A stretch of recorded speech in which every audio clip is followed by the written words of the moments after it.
Hey everybody, Tyler from Valve News Network, joined as always with my friend Jack. Hi. Today is the November, December, whatever episode of the Valve Ketchup Podcast, where we're going to be talking about Half-Life's 20th anniversary, Left 4 Dead's 10th anniversary, CSGO survival map leaks, Artifact, and HLVR. So let's get started. So how about November 2018? I think it's like the coolest month for Valve so far in like many years. This was by far the busiest month I've had ever. And surprisingly, it has absolutely nothing to do with Team Fortress 2. We don't have a single TF2 thing to talk about. Valve's too busy with Artifact, I guess. Yeah, the biggest story of the month is Valve released a game. Valve released a game this month. They released it on time. They told us what day it would come out, and then it came out that day. They delayed and lied about when the beta would come out, but the full game, you can go buy it on Steam. I'm not sure, and I'll probably want to check this later, but I feel like it's the first Valve game that came out on its officially announced date. And with it, they came out with 2 new comics, Call to Arms and Prelude, and they're fleshing out the universe, and they're doing a lot of extra side work with this game itself. However, there are a few things publicly that are questionable that people continually bring up. Of course, you have the monetization model that everybody seems to loathe. We'll talk about that in a second. But then, of course, you also have the fact that, well, it's a card game. Jack, as a person who doesn't have a whole lot of time in Artifact and is kind of an outside looking in from like the Valve, the quote-unquote traditional Valve fans' perspective, what do you feel about Artifact? You know, I kind of differ from most of the other people, because other people will bring up Artifact as like the butt of jokes and stuff, and I don't know anything about trading card games, so I can't really say if it's good or bad. I think it looks really good and it seems really polished, and I was intrigued in like the hour that I did play it. It's just not something that I would return to, but I'm not a trading card person. The monetization model itself is the thing that's getting the majority of the flack. On top of that, you also have the fact that on day one of public release, the first Valve game in like 5 years, arguably, it didn't manage to crack over 60,000 concurrent players on Steam, and as it currently stands, it's nowhere near even the top 10. It's very simple to see that it's not going to be a monumental success as compared to, you know, a more traditional game like Counter-Strike. I mean, you can chalk a lot of that up to the fact that this is a very untraditional game for Valve. It has a lot of negative emotions and vibes very closely associated with it, and a lot of that has to do with just the outcry of this isn't a first-person shooter, this isn't a game that I would play, this isn't the game I want Valve to make. On top of that, you also have people just absolutely killing the monetization model, and I guess you can look at it from both sides. Number one, the game is $20, and that's the biggest thing against it. If it was free, the monetization model would be viewed as completely acceptable. But because the game is $20, everybody expects it to be a lot cheaper after you spend that $20. Now, the argument against that is that with the $20, you get $20 worth of packs immediately with the game, along with 2 base decks of 54 cards each. However, those 2 base decks are very much not viable competitively if you want to play in anything other than just general casual gameplay. The monetization model, of course, does charge $2 per pack of 12 cards with 1 guaranteed rare. And you can get up to 3 rares in a pack if you're super lucky. But the other major issue is the cards that you get in the quote-unquote base set for free with the game, you can also pull. On top of that,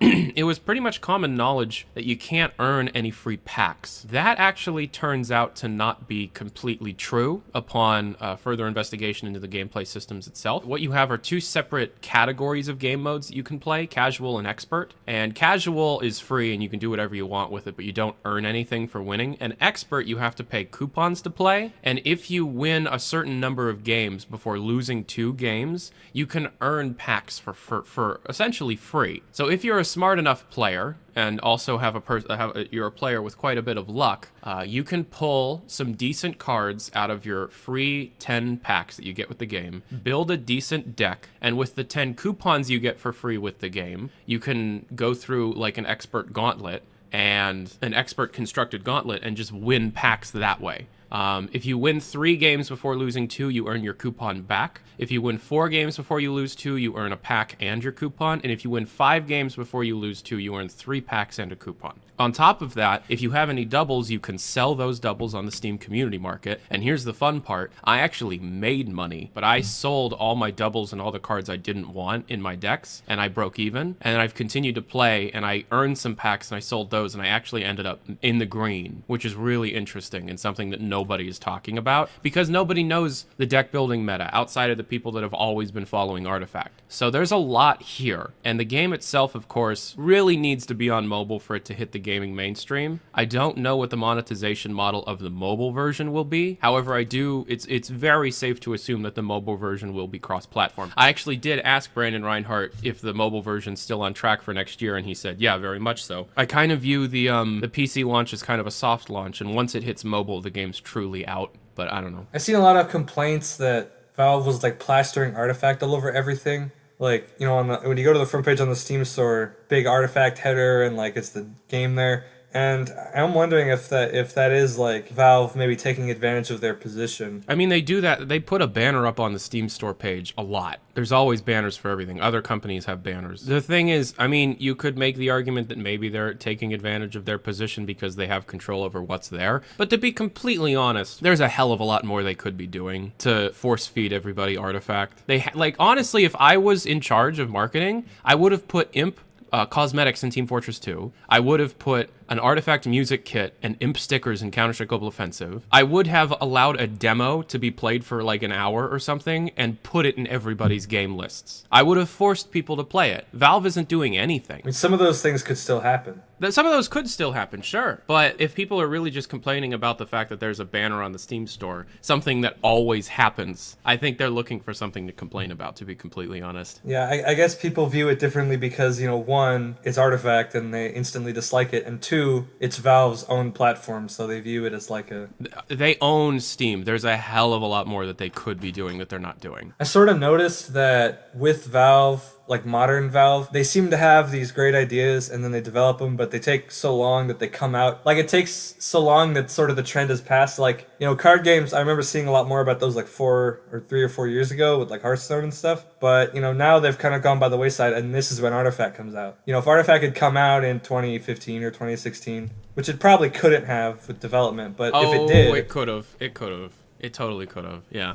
Well, okay. If it did, then it would have probably blown the other ones away, and people would have thought... People might have said Valve was following trends, but it still would have been a good game. Yeah, that seems to happen a lot with Valve. Like, you know, we know about that CSGO game mode, that Battle Royale one. That's been in development for like 3 years. Okay. I'm going to take over. I'm going to take over with that now.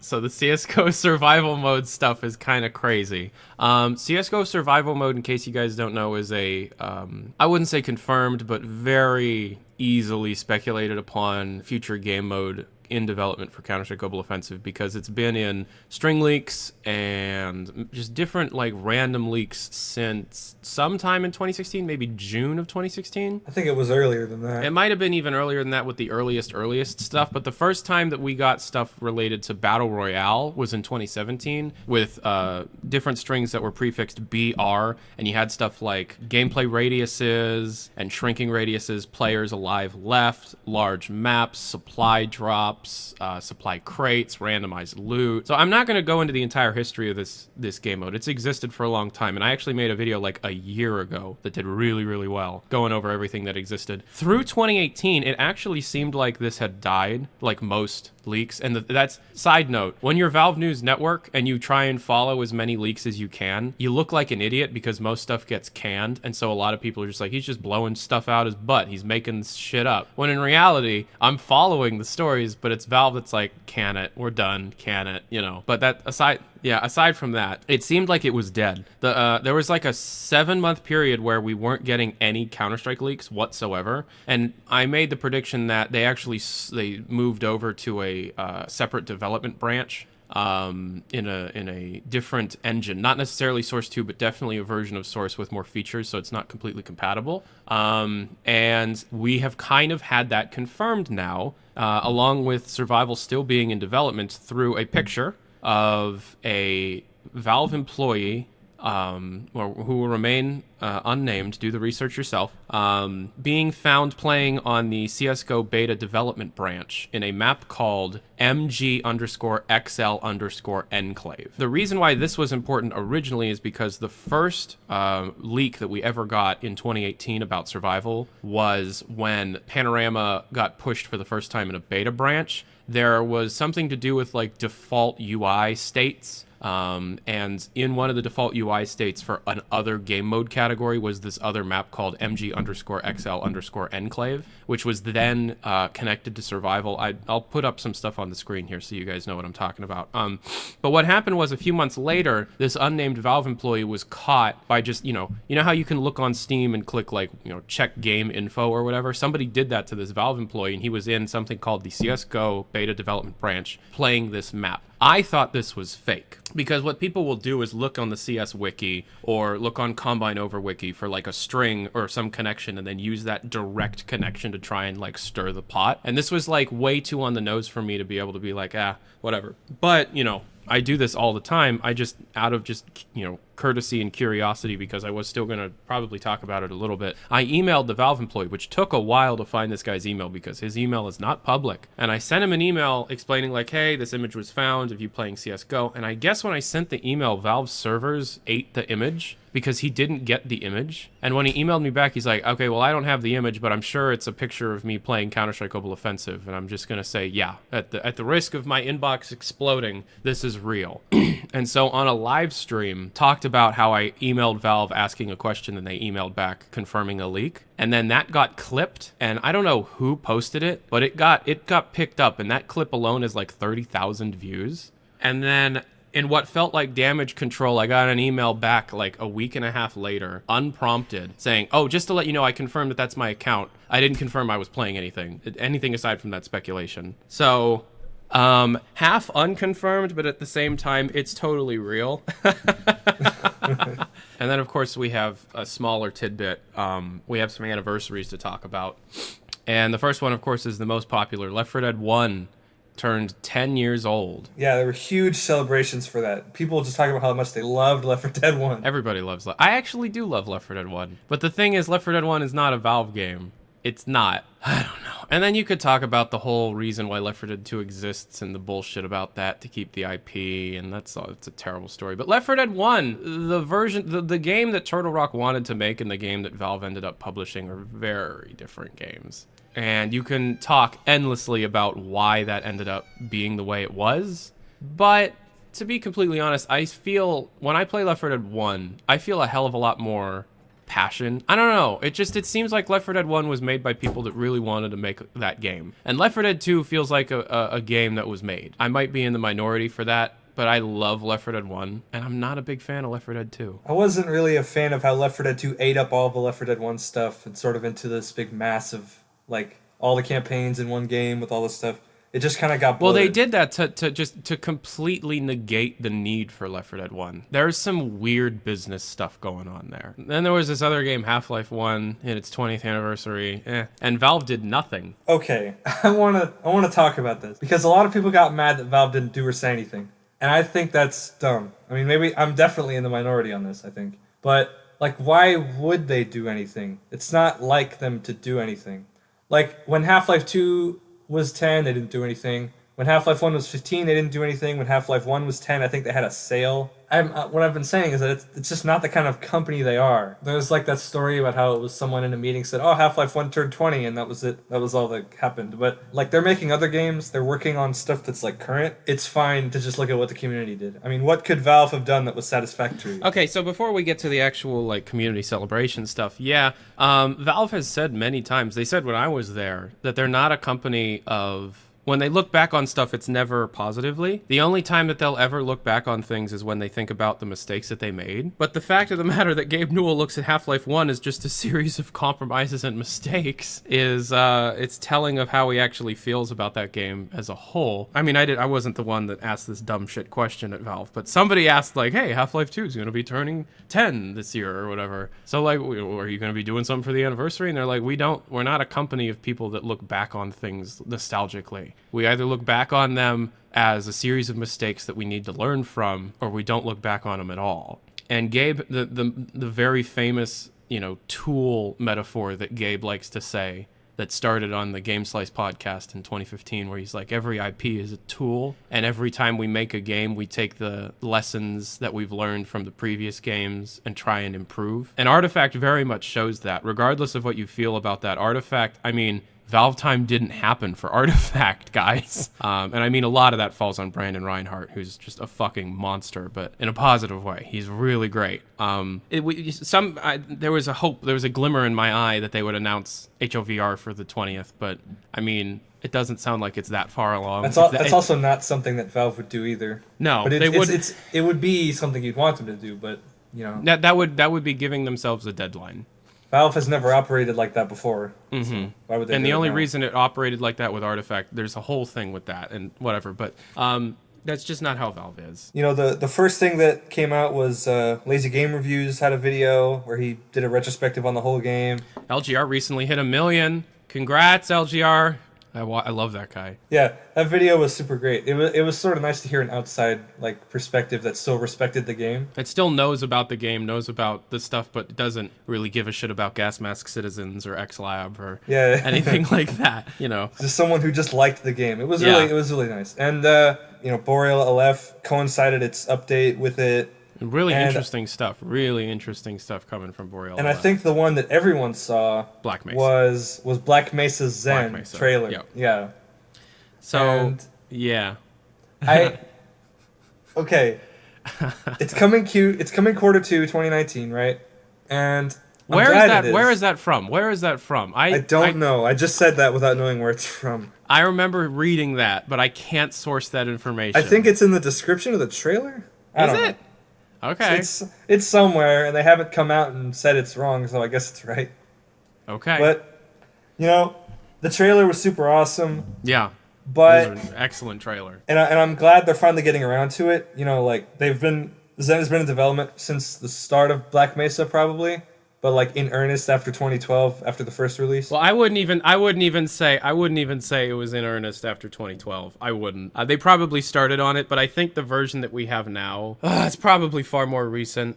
Probably 2016 or so. I remember in 2016 one of those Zen maps leaked and it was in a block. It was in a dev block stage. Yeah. So maybe that's around the time they started this iteration. We'll only find out if you ask him after it comes out, I guess. So I'm going to say my positive opinion of it, and then you can go into what you think. Because I know in your notes here you have #NotMyZen, but still good. Shut up. So they're essentially taking Black Mesa, which is incredible, but it very much is a very accurate modernization of the game of Half-Life. Black Mesa, beat for beat, it's Half-Life. Yes, it's just better. For a modern gamer. Better is subjective, but Black Mesa Zen is very much their own thing. They're taking cues from the beats, and they're probably taking some cues from basic level design ideas. You're still gonna have the Nihilanth. You're still gonna have to do that weird thing in Ross Scott's apartment. And it's so long, it's basically another game. Well, it's like an expansion. And Black Mesa Zen is straight up like a traditional expansion pack, which is cool. And the thing that really excites me is this is a team that probably understands Half-Life 1 more than anybody, probably more than Valve at this point, and they're making original stuff in the style of Half-Life stuff. I'm not going to clickbait it's the forgotten Half-Life game or anything like that, but because of how much work this team has put into Half-Life 1 stuff, even if it isn't Zen, which, by the way, I read something that all the Zen shit was made in a month, so that shit was rushed. This is them trying to do what Valve originally intended for Zen, and they're doing it with a mindset of very similar ideas as the Half-Life 1 developers had, and I look forward to it. I really, really think this will be something special. It'll be completely different, That's really cool. I wish the team lots and lots of luck. I'd love to be able to see them make some original stuff. I'd love to be able to see what they can do. If they ever want to work together again, they might be like, you know what, when this is over, fuck it, we're done. But if they ever feel like developing something, I would love to see what this team can do, you know, with like the ideals of Half-Life in their head. Just make another first-person shooter. Just make something, you know? It could be fucking great. You never know. Not to disparage Boreal 11 Project Borealis, but if I had to choose a group to make a Half-Life 3 or a Half-Life sequel, I would choose Crowbar Collective. Oh, by far. Yeah. But, you know, that's just because of the history that team has. They've been developing a new Half-Life game, quote-unquote, longer than Valve has. Yeah, Black Mesa Source has been in development since 2004. Yeah. You know, I feel like at least a few people from that time are around. I'd love to do a history of the development of Black Mesa because I know it's really weird. And there's like a lot of twists and turns that happen behind the scenes. Like, I love the look of those oldest screenshots. I mean, Tyler, I want you to put some up on screen for this part because they kind of feel like early Portal to me.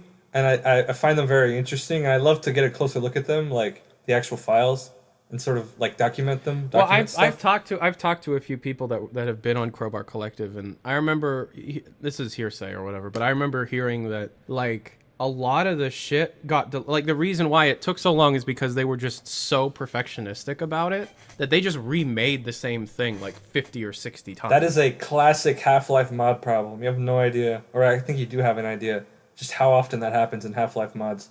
But usually it results in their death, not in their being awesome. But I'd love to see like just the iterative nature of it, because I know that like certain areas were far more ambitious at certain points in development, and they had to scale it back either for like engine limitations or optimization or just general like this is too much for humans to do or something, you know? So I don't know. Half-Life Black Mesa, I'm thinking about doing a long play of that. I actually haven't played through Black Mesa in years. But just upload your original long play from 2012. Oh my god. I have an entire long play from the original Steam version. If you guys want me to re-edit and re-upload the original that mod shit. version. It was the mod version when the day the mod version came out was when I recorded the first 4 episodes of it. Yeah. You know, I love the atmosphere of Half-Life 1 Zen. I think it's actually really cool. Like, it's really sort of creepy and like everything is organic. It's like a world you're really not supposed to be in, which is their intention. You know, with Black Mesa Zen, they definitely went in another kind of direction. Like, it's a lot more slapstick. I'm not sure if that's the right word, but at the part of the trailer with the gun arc and it like lands and the player aims the Gauss, it feels very cartoony and all the colors are so bright and like it feels, you know, a lot less grim than the original Zen, and that was something I liked about Zen, was that it was very grim and creepy. But Black Mesa looks like you're in an aquarium with aliens in it. Aquarium. But you know what? I'm still going to play it, and I'm still going to enjoy it, but I would like if it did look like the original, like, creepy, organic. In that game, it felt like the actual islands were alive. Like, there were pits that would open, and there'd be, like, red mouths that you'd swallow up, and you'd get shot out. Like, that was weird, and that was cool. One thing I like about Zen, or Black Mesa Zen, which I felt like Half-Life Zen was lacking, the human presence in, like, Black Mesa's presence in Zen. You know, like, in the trailer, there's a part where the player is in, like, a research lab. I saw that. It looks like it's on, like, it looks like a Mars lab, because it has, like, all the tubes and the airlocks and stuff. Like, that's something I felt like Half-Life was missing on Zen. Because they knew about Zen, they had survey teams, and there was no evidence they had ever been there besides the corpses, and that was like not that much. You know, another thing was that the comic A Place in the West had an update, so I'm just you know. If you guys don't read A Place in the West, highly recommended. It's a fan-made, unofficial Half-Life comic that it follows completely separate characters in the Half-Life lore. Really well done. I think the last thing I have. Well, this isn't that much, but my favorite thing that came out of the anniversary was Marphy Black's video. Very much, yeah. There was a lot of stuff that came out. LGR's video, Black Mesa, you know, all this stuff we already mentioned. But Marphy's video just made me feel good. Like, I teared up. I watched it. It's like it's encapsulating this, like, the modding, like, spirit almost. And you know, it's also funny because they're all doing stupid, like, stock animation dances. Yeah, well, that's not the that's point. Marphy. It's just Marphy's hack fraudery and all that. But yeah, you know, it's that video was fucking great. Yeah, because it made me feel like realize in a sense like the scope of what Half-Life means. The community itself obviously is a hell of a lot smaller than it was. But what's always interesting to me is just how much staying power something like this has. Like, I have no fucking idea why people still want to mod Half-Life 1. But they do, and they continue to. And there are very, very few games out there that have just the dedicated people that Half-Life has. I don't know what it is about Half-Life. Like, the few I can think of would be, like, Doom and Quake. And like Doom, Quake, Thief, the first Thief. But this one's different somehow. Half-Life is dead. Half-Life's been dead for years. And we still... And the thing is, that video is like, it's just inside jokes. That video is just inside jokes, and that's so, like, obvious to you and me. Like, let me hear you say one more time. That whole shit. Like, to me, you and me, that's, like, obviously you do that. But to somebody that's not in the community, it's like, what the fuck was doop doop doop doop doop? What does it mean? What is that room? Who is that? Yeah. But it's just something about Half-Life, man. I don't get it. Why do we care so much about the development of just that game? Duke Nukem 3D, you have lame Duke. Doom, you have, like, every development version. For us, we're like, oh my god, the communications lab. Oh my god. And I'm like, oh my god, have I ever actually done a They Hunger live stream? It just made me think about it. And I'm like, no, I haven't done a They Hunger live stream. Wait, what the fuck? And It's a tragedy. No, I know, right? I've played it like 100 times, but I guess I've never streamed it. And so it's like, yeah, that video alone made me sit down, look at ModDB, and make a list. I have a list now of like 150 mods I'm going to be covering next year. Oh my God. And that's just Half-Life 1. Oh, Jesus. Do you think if the leak had never happened that we wouldn't have as much of an addiction over this content? Like the Half-Life 2 leak? Yeah. If that didn't, I think for sure. If that didn't happen, it wouldn't have sparked the interest because, like, I've been looking back at like 10-year-old, 12-year-old forum posts about the beta stuff, and you know the community now started in 2003. Like it didn't exist before then. People would like post screenshots of Half-Life, and they couldn't tell or they just didn't care that they were from different versions of the game. But you know now you do that, and people are like, okay, that's from like 1997 in August. And you know, you that's can tell from, by like, the HUD. June 98. That version of Barney, that Barney model is actually a very rare one that was only used for a short period of time. Yeah, and that kind of stuff started with the Half-Life 2 leak, and like it sort of sparked it. And even when the Half-Life 2 leak happened, they didn't immediately realize that all this stuff is older. Like these models are older, and these ones are newer. They just thought it was all in one package. And it took sort of years for that mentality to set in. Have we finished? Well, actually, that was a great segue. Because there's some other stuff happened with Half-Life 2 beta community. The Project Beta, how many times have we talked about Project Beta? They fucking rock. They're like the best. They've been going in some form since like 2007, but in the last year and a half, they've just been blowing away everything. Kicking ass. Even just in the last 2 months, they've come out with all these different map packs of like fixed maps of, you know, from the leaks and stuff, from the Half-Life 2 leaks. The one that came out on November 19th is like the absolute culmination of all of this beta stuff. So what it is it's the Half-Life 2 beta mega build. And it's like, I want to say it's like over 10 gigabytes of like beta fixes and beta stuff. It's huge uncompressed. It's fucking enormous. The goal of it is that it's everything. For the original leak, all the community mods, all of the fixes that they've made and other people have made, plus mega patch, you know, plus their map packs. Absolute wonderful piece of work by Vitoy again. He's doing everything again. Yeah. And XJR. XJR 9000. You know, he does map fixes for them as well. He did the storyline as it was when the game leaked in September 2003. And you know, it's not the old American City dark storyline. Yeah, this part is actually like some of the least viewed and least cared about beta is the actual beta. Yeah. Which I think is funny. Yeah. Again, like we mentioned this on I think every podcast so far. If you go to hl2-beta.ru, go to the downloads page, you know, there's a little flag at the top to set the language to English, and you can just download the mega build or the individual stuff, and you can get it. And yeah, I think my favorite part of the mega build is the community map section. Most of those maps were made before Half-Life 2 came out, and they're super weird and experimental. Explain a little bit more of what you're actually talking about with this. You know, like the Half-Life 2 leaked in like late 2003 in October, and you know the game wouldn't come out for a whole nother year. But the whole game leaked, so all the tools, all the textures and models and everything, and the code even, So people just made mods because with Half-Life games, people make mods. They made a bunch of maps. Some of them are multiplayer, like deathmatch maps. And some of them are people making their house and stuff like that. And there's a few that are like actual gameplay sections, like The Thing. Yeah, The Thing is like, I think generally recognized as the first Half-Life 2 mod ever made. Project Beta came across a collection of these maps from like 2003, the leak, all the way to when the game came out.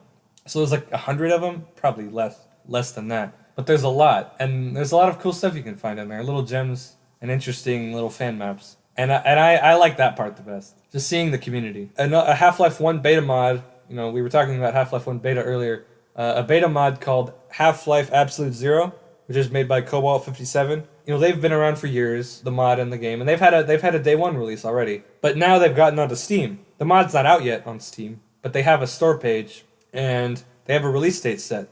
I believe it's like February 19th. And the reason that date is important because that's the 20th anniversary of Half-Life Uplink. And I don't know what it's going to include. I think it's going to be the whole game, like beta style. Their day one was just the first like 3 chapters plus communication center. But this demo will be, or not a demo, but this release will be the whole thing. So that's something to look forward to. Another thing with Half-Life 1 beta mod, like another Half-Life 1 beta thing, is that the mod Shaft, which was, a Half-Life 1 beta mod, they released their full developer files repository. Includes all the code they made, all the maps they made, and models and textures, and all the beta stuff they recreated. The thing about Shaft is that it wasn't a straight beta remake, it was like expanding it. The tagline was the Half-Life you never got, which is, is like Black Mesa, but beta. No, it's kind of like Missing Information, but for more like Missing Information for Half-Life 1. And whatever, it didn't pan out, but you can look at all the files. You can download all the files and you can make your own mod with them. Anything else from the community, Jack? I feel like we kind of we don't have to mention it, but we kind of have to mention it that Hunt Down the Freeman had an update and they added achievements. And, there's not much to say to it beyond that, but the achievements are like weird self-deprecating jokes. Who approved that? Like, did Birkin approve that? Does he know what that means? Like, what those mean? Maybe he's not even involved anymore, but it's just something that happened, and like I didn't think Hunt on the Freeman would ever get another update. I mean, I knew that Black Mesa, that guy named Black Mesa, was still working on it, but I didn't know if that would really pan out. I guess it did a little bit. Yeah, and that's obviously it's like my highest requested thing to do is replay Hunt Down the Freeman, and I'm just gonna say it now for everybody to hear. If someone were to donate $1,000, I'll do it again. But that's the only way I will ever play Hunt Down the Freeman again. What if there's a big, like, game-changing overhaul update? Hell no. That's what Black Mesa is trying to do. I am not forcing myself through that unless I'm getting paid. Fuck okay. That's that. Okay, sorry, Black Mesa. Well, I mean, it's not his fault. He's trying to polish a turd. And you know what? Good on him. Yeah, I mean, if he can make it good, then good. But wow, oof, good luck. Another thing for the anniversary was that NoClip, released a trailer for their Half-Life documentary. I feel like he wanted it to come out, but I guess it didn't work. He didn't have it finished for November 19th, but we did get a trailer, and it has interviews are cool. I recognized a lot of the people there, or at least recognize what they had done. I do have one complaint, and I really hope he sees this because I really want you to fix this. When you show Half-Life on the screen, the field of view is really, really low. That's the default field of view when you launch it in Steam, and it's wrong. It's broken. Yeah, it's broken. It's not the correct FOV, and it's really hard to watch. The default is 90, but Half-Life doesn't correct it, so like 90 on a 4x3 monitor is not the same as 90 on a 16:9 monitor, like a widescreen. 106 or 107 is the correct FOV. When you set it to that in widescreen, the game actually looks good. Okay, now it's time to talk about the big boy stuff. HLVR and Valve's leaked HMD. Earlier in the month, we had one of the most important leaks that have happened in a very long time. And at first sight, it didn't seem that important. On Imgur, somebody posted 4 images of what looked to be in development VR headsets from Valve software.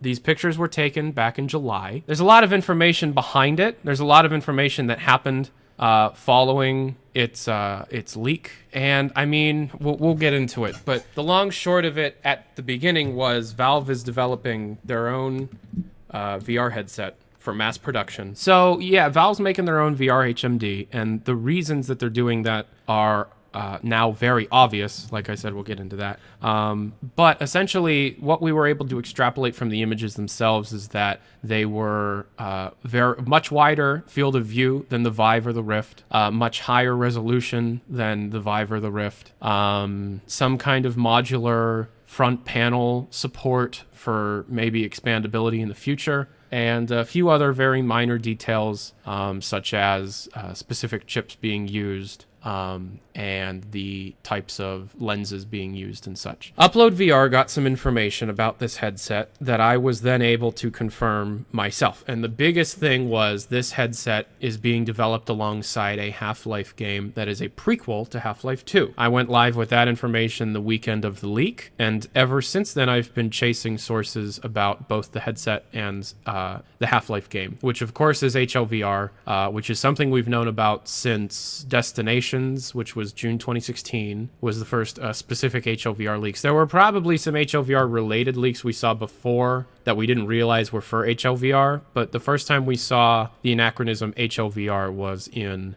June of 2016, maybe late May. I don't remember when Destinations exactly came out, but it was a significant chunk of information about some mechanical stuff related to HLVR through the string leaks seen in originally Destinations and SteamVR Home and Dota 2 and now Artifact. But on top of that, I've been having a lot of people communicate information to me, and these people are not Valve employees. They're like either people who are friends with Valve employees, people who are contracted through Valve, people who are working with Valve but like on an unofficial level.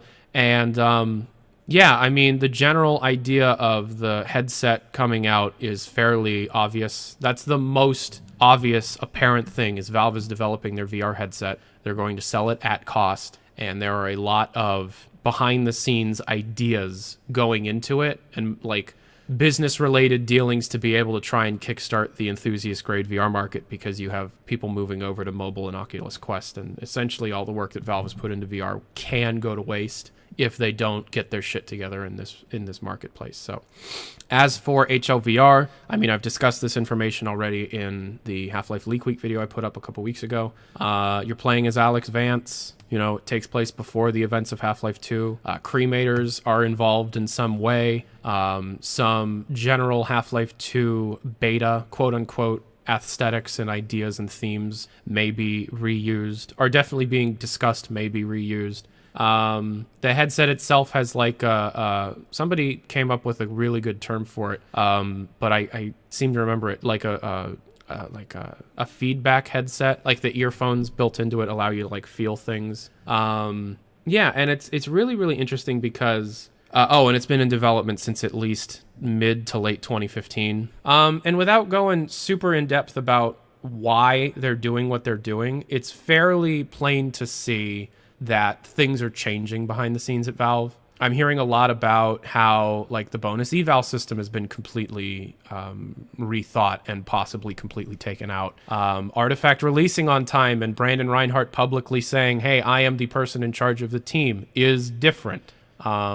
So you might be seeing more releases from Valve and a more communicative Valve, because a lot of the major issues that were keeping Valve from releasing things and finishing things in the first place seem to have been identified and are in the process of being eradicated. So yeah, that's interesting. To me, that's what Artifact signifies. Is like, oh, very much, yeah. Like, you know, it's a good game, yes, but to me, it's like this is when Valve is opening up after years of not saying anything. Yeah. So that's a really good point, because it's far more obvious. It's far more overt than just it looks like it's Valve changing. Artifact was released first because it's Artifact. You can't lead off with the Half-Life game. You have to dip your toe into the modern gaming water to see if you can even handle it. You know what I mean? So I'm here, and this is completely hearsay, I'm hearing that there were major features stripped out of Artifact so that they could make the November deadline. And the November deadline was like set by upper management, like Gabe and the ARM, you know. And they did that to be able to like ease everybody into Valve existing and easing the developers back into releasing. Because, I mean, we've talked about this before. Valve is very old-minded. They're the number one digital distributor of digital games. They're very old mindset, you know. And so they're trying to like get back into how things are done. And Artifact is like Valve knows Artifact isn't their most universally beloved yeah, exactly. It's not the most pandering. It's not it's a very specific set of people that are into Artifact. Now the people that are into that kind of game fucking love it, right? But it's not a game that everybody's going to be interested in, and Valve knows that. So it's really, really, really cool to be around at this time, to be in like a position that I'm in at this time, you know, having been through 2011 until now, which is, I started the channel as the Dark Ages started happening, and that sucks, but we're finally getting to the point where it seems like stuff is turning around, you know. Think about it this way, it's prepared, it's toughened you up. Oh, very much. Yeah. And what's funny is being, you know, what I am and what I've been doing through that period of time, reporting on any other company is a fucking breeze because I've been through the darkest period of Valve's history and been the one making videos every week. Finding content, making interesting stuff. Yeah.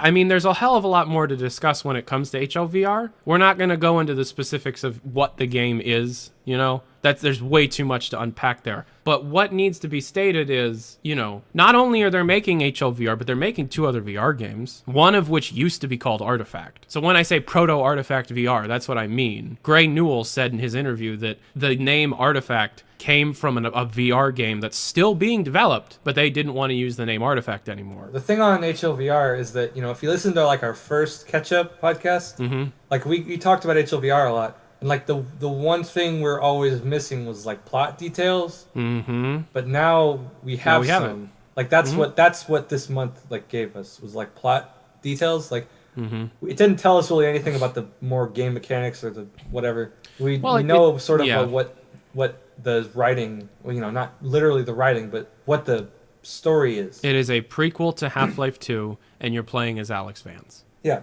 Like, that's huge. And that's awesome. That's really awesome. And it's really interesting because it's also one of the... It totally lines up with, like, we're going to start with Artifact, and then we're going to dip our entire leg in by making one of the safest Half-Life games we possibly can. A prequel to Half-Life 2. We don't need to come up with any new canon whatsoever. It's just going to be a nostalgia trip. We're going to see Ravenholm. This is not... speculation. We're going to see Ravenholm before shit went down, you know. See like a crazy Grigori or something? We might, yeah, maybe. That'd be cool. Just like him being like completely normal, just like a pastor at a church or something. That'd be fucking crazy. There's a lot of potential. There's a lot of incredible potential. And because of, you know, the prequel nature, and I've said this before, but because of, you know, how it's a prequel, and no matter what they do, you know it's going to fail. You can't write like, oh, we're going to try and infiltrate the Combine, because you know it's like, no, because you're gonna fucking fail. So the game obviously is going to be just like a tour. Like, this is what it was like before. This is what it was like before. This was the 7 Hours War. This is what it was like before. And then it's over. And it's really just, obviously its main concern is trying to create the best VR game ever made. And given the current state of the industry right now, that's not that difficult for Valve. You know, with Valve being the company with the most money to throw at this. And, you know, still having people from Half-Life 1 and 2's development around. I'm a very optimistic person. If you watch Valve News Network, you know that. But this is really interesting, and it's very, very awesome that this is happening. You know, they could have gone even safer, and I'm glad they didn't. Like, you could have been playing as, like, unnamed rebel, you know, number 7036, and, you know, you just, go into this Combine garrison and, like, blow it up. And then, like, it's like, oh, you're on the coastline, like, blowing up something. Or a Nova Prospect. Like, that would be even more safe. And I believe there was a time where we thought that could be what it was. Since the streams didn't have any kind of character information, we were like, is this just going to be, like, a rebel blowing up Combine stuff, like, for hours? You know, that would be just, whatever. But I'm glad it's not that. Because, you know, it's a little risky, just not that risky. It's not, you know... trying to write an entire new canon for the lore. Yeah, like how the Half-Life challenge 2 is to was fit Half-Life into 1. the canon, hopefully. Yeah. Instead of, but if you were like Rebel, you don't have to even care about anything. No, you don't. No, but it's Alex Vance, Yeah. And whether or not they do the first person, like the character you're playing as talks bullshit, which I hate, by the way, and you actually hear Alex's voice. I mean, it's a toss up because I want to hear Alex's voice. I want to hear new Alex lines as well. I want to hear new Alex lines, but at the same time, I hate playing VR games where the character I'm playing as talks. I hate that. So I don't know. And there's like stuff we think there's that entity called like player speaking, which seems to be like the person with wearing the headset talks, not the character. Because there's microphones and shit. So I don't know. We'll see. Obviously, it's going to release with Knuckles alongside of it. Knuckles has been very publicly developed. And yeah, I mean, the fact that it's a VR game does tarnish it for some people because they don't have VR and they get very angry when VR is discussed because they're like, oh, it sucks. But usually when people are that angry about it sucking, it's mostly because, they can't afford it, which does suck. But usually when people are like, oh, it sucks, it's dead on arrival, it sucks, it's a gimmick, they've usually actually not tried full-on enthusiast-grade VR with really good software. I've seen a lot of people who are just like sad, who are just like, will they make a non-VR version for us people? And no, they're not. I will answer that. I don't have this confirmed. No one told me. They're not going to make a non-VR version of the game. It would be so boring, wouldn't it? Well, it would defeat the purpose. Yeah. This is supposed to be a killer app for this platform. And if they every make IP it is a for tool, both. and this is their VR tool. Yeah. I mean, Left 4 Dead is very much a VR tool. Portal is a VR tool. They all work really well. It's just this is the one that we know about right now. If they go, if they go this year, and say, hey, we're having a dev days again, get excited, because at that point it's like, oh, okay, all right, they're doing another dev days. Yeah, something's gonna happen. When was the last dev days? Was it 2017? 2016. Oh, 2016. Yeah. Well, if they do one next year, who was the guy? Which could happen. Who was the guy who did the last one? Greg Coomer. If he comes out, he should come out on stage and just make some kind of apologize. For 3 years of no dev days, 2 years. But if they go, hey, we're doing dev. If they come out and they go, hey, we're doing dev days this year, yeah, get excited because that's their thing, right? I would love to see the day that Valve becomes so active again that we can have a ValveCon, where it's not just limited for developers. You can go and see the Valve keynote and shit. That's like a dream come true for me. But yeah, I don't think it'll be at the Game Awards. I'm still gonna watch the Game Awards because I'm excited for Obsidian's thing. Yeah, HLVR, Valve's making a headset. We've got a lot of information on it. I'm making a video on that. That'll be out in 2-3 weeks, but. Did we miss anything? We talked about everything. Everything that I wrote down. I mean, there was a ton. There's other stuff. We're not talking about everything. Like the Steam China papers were signed. That's a huge deal. Perfect World is hosting a Dota 2 CS:GO tournament. That's a huge deal. You have the big Artifact future updates like the progression system and the mobile platform. Another huge deal. But obviously. It's Jack I'm talking to, so we're going to talk about Half-Life most of the time. So, but I don't know, man. It's this is my favorite time to be Valve News Network. Not in my personal life. My personal life is on fire, but when is it not? This I know, but it's the worst it's ever been. Who knew? It coincides with Valve being the best they've ever been. Exactly, yeah. So, yeah, I don't know. It's a really exciting time. I have a feeling that 2019 will continue to be fucking crazy. It's amazing that we made it through an entire year without a legit themed major TF2 update, but to be completely honest, no one was really surprised about that. It's sad, but yeah, that is winding down. I remember at the end of 2017, we kind of predicted that 2018 would be Valve's year.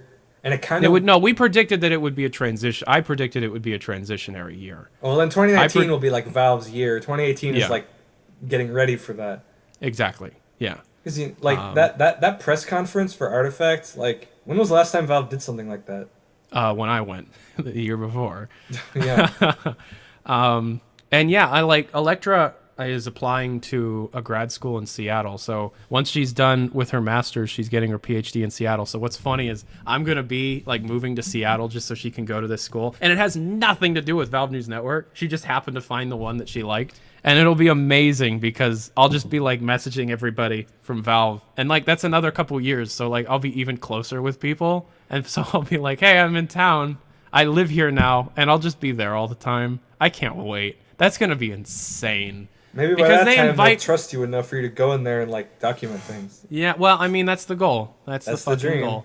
Goal. It's funny because a lot of the press people that get invited are only invited because A, they want press people, and B, they're close. So if I'm close, whoo-wee! There you go. Woo-wee! Yeah, so, all right. Yeah, this was a good episode. This was definitely turned out real well. To keep this from going on any longer, I'm Tyler McVicker. This is Jonathan Ewalds, hi, otherwise known as Jackathan, and we just talked about Valve for the last 2 hours. But to be completely honest, our entire relationship, which is daily conversations, is mostly about Valve. So, as long as they keep doing stuff, yeah. That's not all right. really Well, mean. this is. I mean, if they stop, I'm out of a job. So, That's true. That's true. Okay. Yeah, but thanks for watching. This has been the Valve Ketchup, the VNN, what is it? The Valve Ketchup? Yeah. This has been the Valve Ketchup Podcast for the month of December 2018. No, I'm your host, November. Tyler. Anyways, this has been your Valve Ketchup Podcast for the month of November 2018. As always, I'm Tyler McVicker, and that's Jonathan Ewalds. Hi. Thanks for watching today. We'll talk to you guys later. Boop boop boop boop boop boop boop boop boop boop boop boop boop boop boop.